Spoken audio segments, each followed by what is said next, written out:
প্রধান শিক্ষককে হুমকি দিয়ে ঘুষ চাওয়ার অভিযোগ। বহরমপুর স্কুলের ঘটনা, ঠিক কি ঘটেছে আরো বিস্তারিত প্রণব জানাতে পারবে। প্রণব, ঠিক কি হয়েছে?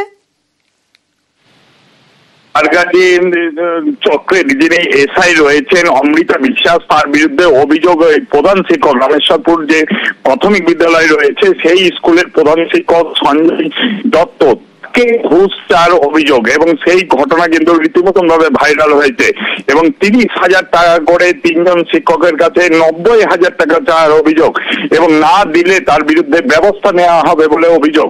এবং এই এসআই তোমার অমৃতা বিশ্বাসের বিরুদ্ধে অভিযোগ শিক্ষকদের সঙ্গে এইভাবে কিন্তু টাকা চায় এবং বিভিন্ন ভাবে তার সঙ্গে শিক্ষকদের সঙ্গে দুর্ব্যবহার করেন, এবং যদি কেউ না দিতে পারে তার বিরুদ্ধে কিন্তু ব্যবস্থা নেয়, এবং তিনি নিজেকে প্রভাবশালী বলে কিন্তু দাবি করেন, এবং সেই প্রভাবশালী দাবি করার কারণে কিন্তু ভয়ে মুখ খুলতে পারেন না।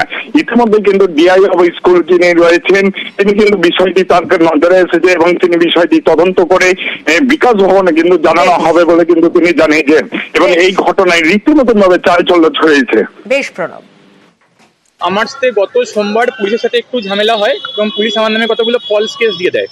তো আমার সারকাছি সার্কেলের যিনি সাব ইন্সপেক্টর অফ স্কুল আছেন অমৃতা বিশ্বাস ম্যাডাম, তিনি যখন জানতে পারেন তখন তিনি আমাকে ফোন করে 30,000 টাকা দাবি করেন।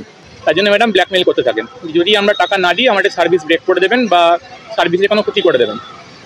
আমি বাধ্য হয়ে যখন ডিআই ম্যামকে কমপ্লেন করি তখন ম্যাডাম আমাকে তার ফ্ল্যাটে ডাকেন, দেখে আমার ফোনটা কেড়ে নেন এবং ফোনের পাসওয়ার্ড চান, আমি দিই না।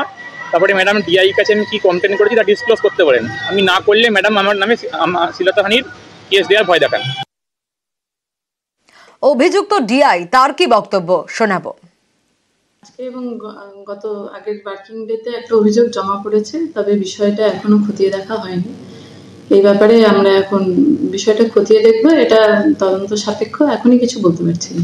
এই রিসেন্টলি আমি যে অভিযোগটা পেয়েছি সেটা দেখছি, সেটা খতিয়ে দেখছি। অ্যাজ এ ডিআই রয়েছি, আমাদের কাউন্সিল, আমাদের চেয়ারম্যান স্যার রয়েছেন, কাউন্সিল রয়েছে, আমরা আধিকারিকরা, শিক্ষা আধিকারিক রয়েছে, এখানে ভয়ের কিছু নেই।